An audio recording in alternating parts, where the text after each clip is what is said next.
This week on the Big Thunder podcast, Disney has plans to bring yet another beloved animated film into the realm of live action. Are we excited for this, or are we pulling out our hairs? Stay tuned. Plus, we've got some good news for fans of a certain Animal Kingdom attraction that is soon going extinct. All that and much, much more. Buckle up. Here's your host, Bo and Abby. Welcome to the Big Thunder podcast, where we round up all the buzz out of Disney and Universal and play fun but ultimately stupid game. Sorry, I got distracted there because you touched your glasses first. I went. Yeah, you flicked your glasses at me. I'm sorry. Let's get one thing out of the way for the video people. Okay. Working in Santa's workshop here.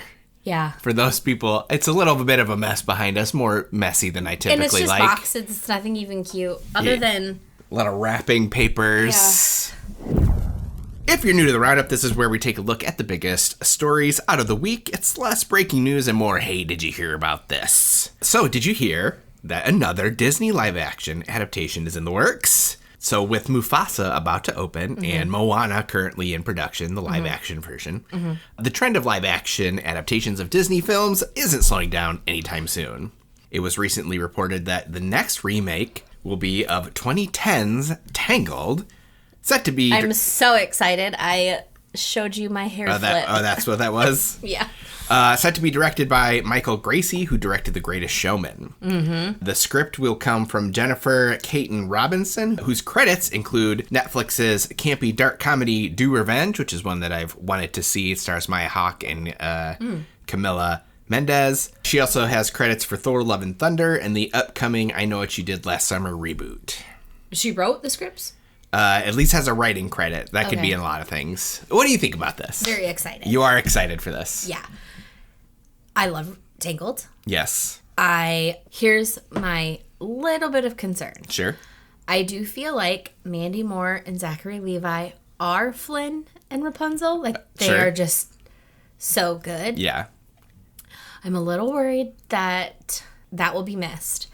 But... You don't think they'll find people with that chemistry? Well, we're hoping in the land of Bridgerton that Luke Newton gets cast. As who? As Flynn. He's way too old. He is not. How old is he?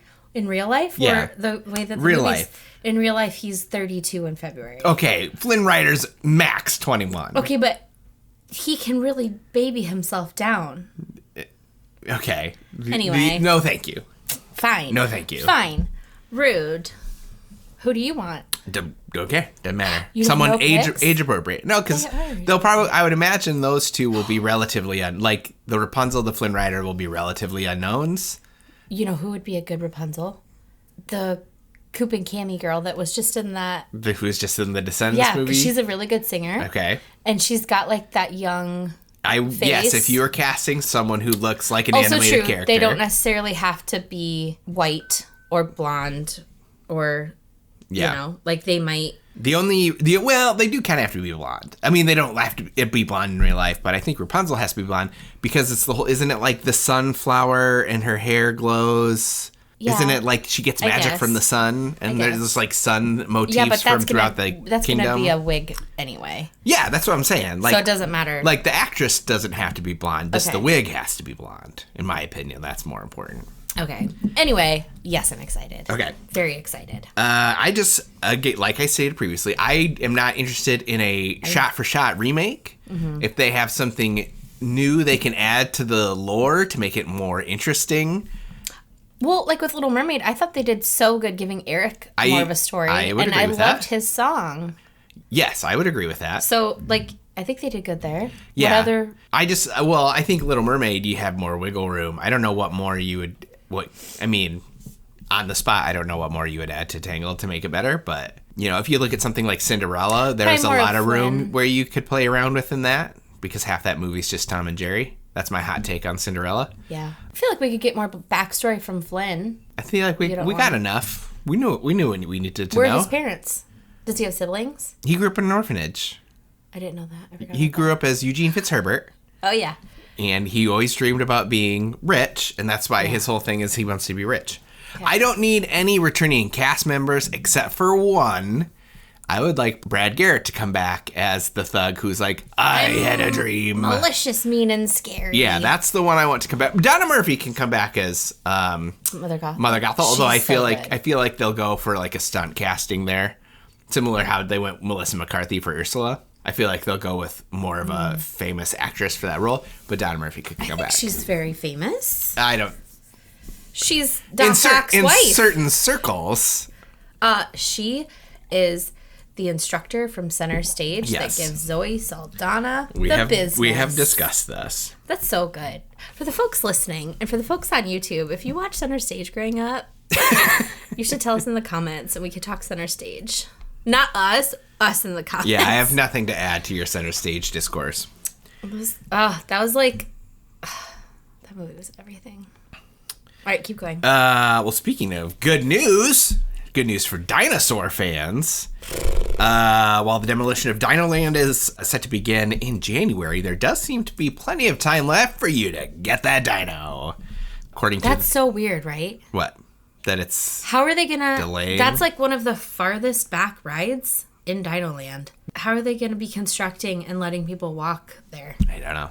But if you think like Dinosaur is like the Indiana Jones thing, and from what it sounds like, everything else is Encanto. So if it's like if it's its own thing, and it's one of the most popular rides at the park, I think it makes sense to let that stay open for as long as possible. No, I understand that. I understand the logic. I don't understand the logistics. Okay, sure.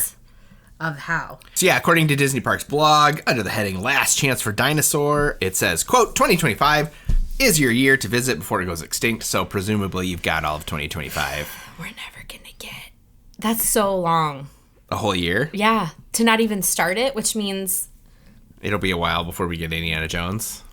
And just like the completion of that area. There's so much under construction. Yeah. Everywhere. Port Orleans Resort, Port Orleans French Quarter, there's refurbishment going on until spring.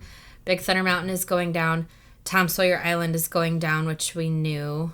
Kali River Rapids. Oh, well, yeah. January that January March. Refurbishment. That's standard. And Tom Sawyer Island will be closed permanently in the second half of 2025, which then will also take down the railroad again. Mm-hmm. But if the people want to check out Dinosaur or any other magical Disney or Universal experience, they should contact Minnie Vacay. Here on Big Thunder Podcast, we like to keep things as real and authentic as possible. And one hard truth is that for as amazing and magical as a trip to Disney or Universal can be, planning one can be a little intimidating and sometimes even frustrating. What are the best parks for my family? What are the best places to stay for my budget? Do I really need to wake up at 4 a.m. 2 months before my trip to book dinner reservations? It can definitely be a lot. But that's where Minnie Vacay can help you. We are certified Disney and Universal travel planners who specialize in taking the hard stuff off of your plate. We love waking up at 4 a.m. for Disney stuff. And not only are our services completely free to you, but when you book a vacation package with us, we'll send you a $25 gift card. Minnie Vacay is a part of Gateway to Magic Travel, an authorized Disney vacation planner and Disney earmarked agency. Check us out on social media. We're on Facebook and Instagram to get the ball rolling on your next magical adventure, or you can also see all of our information at minnievacay.com. And now, can we plug our Muppet store or our Etsy store really quick before we switch over? Sure. I changed. Okay. So, the other, what do you call it, self-promotion we have is, in a couple episodes ago, we talked about how we had a new Etsy store, and we ordered some merch to show you and to talk about for folks who are just listening. So the first thing... If you could see the video, you'd be able to see my cool Save Muppet Courtyard So mug. if you are just listening, you should go watch on the YouTube after. Show the cup again. It's a super cute little mug. It says Save Muppet Courtyard. We went all in on the Muppet merch, but there is other stuff, but I'm just passionate about the Muppets right now. Well, it's our hottest sellers. Also true. We sold this shirt, not this exact print, because it comes this is a cute tie-dye one.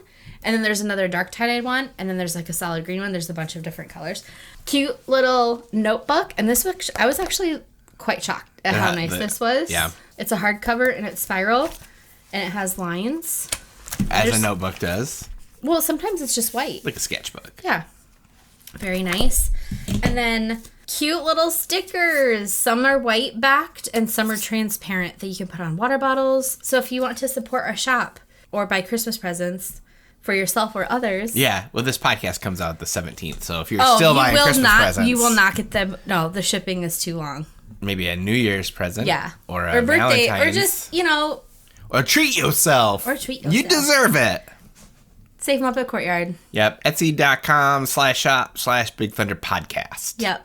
That was really smooth. Yep. You should wash it first, though, because it does smell like factory. It smells like shipping. Yeah. I'll leave it on for the rest of the time, though. But this is our stuff. You want to take us home? Yes. Okay. If you're enjoying the show, thank you. Well, first of all, before I start reading all the things, we're at like 120 subscribers, and that's pretty cool. That there are so on many. YouTube. There are so many of you that want to listen to us, and that's very kind. And thank you for doing that. If you're enjoying the show, please go to your podcast player of choice and click on follow, and then turn on automatic downloads. Not only will this help the podcast by showing Apple or Spotify that it's a show you don't want to miss, but it will also ensure that you have the best listening experience possible. And if you listen on Apple Podcasts, please leave us a 5-star review, and we will read it on the show. But honestly, the best thing you can do to show your support for the Big Thunder Podcast is just to tell a friend, preferably one that loves Disney, Universal, and stupid games. Thank you for coming. We'll see you in 2025. That's right. And enjoy the ride.